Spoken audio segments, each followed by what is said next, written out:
analizat și un subiect la conferința de presă de astăzi, poate nu la fel de exhaustiv ca domnul Lupaș, dar cred că subiectul este, dacă nu la fel de spectaculos, măcar interesant. Este vorba de autostrada Arad-Nădlac, sau Nădlac-Arad, care se umplă pe teritoriul județului nostru, o autostradă abandonată de PDL, dar finalizată de către guvernarea PSD, condusă de către Victor Ponta. După cum se știe, această autostradă trebuia finalizată în urmă cu 2 ani, sau oricum în timpul guvernării PDL, lucru care nu s-a întâmplat, însă datorită faptului că au apărut o grămadă de probleme, inclusiv de corupție, care au fost tolerate de către această guvernare.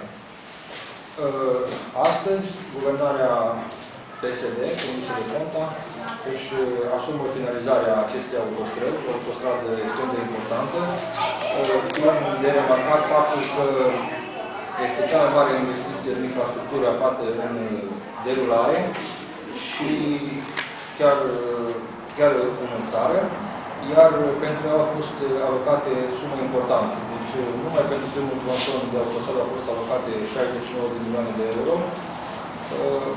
lucru care sperăm ca în acest an să ducă la finalizarea autostrăzii, măcar pe acest tronson, deși sunt șanse reale ca autostrada să fie finalizată în întregime. De interes pentru județul nostru este și finalizarea tronsonului Timișoara-Lugoj-Deva, care odată ce se va pune în funcțiune, va descongestiona traficul în Valea Mureșului, practic preluând tot traficul greu.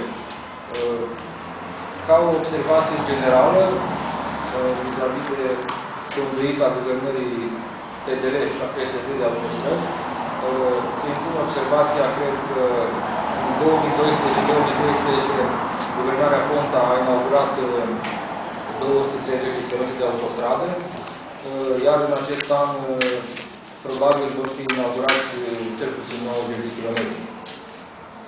Deci este o diferență mare. Sigur, la finalul celor 4 ani de mandat a guvernării noastre vom putea trage o linie, însă putem spune că de pe acum se prefigurează un rezultat onorant pentru noi, vis-a-vis de numărul de kilometri de autostradă pe care i-am pus în funcțiune și un rezultat dezonorant pentru guvernarea Partidului Democrat. Vă mulțumesc.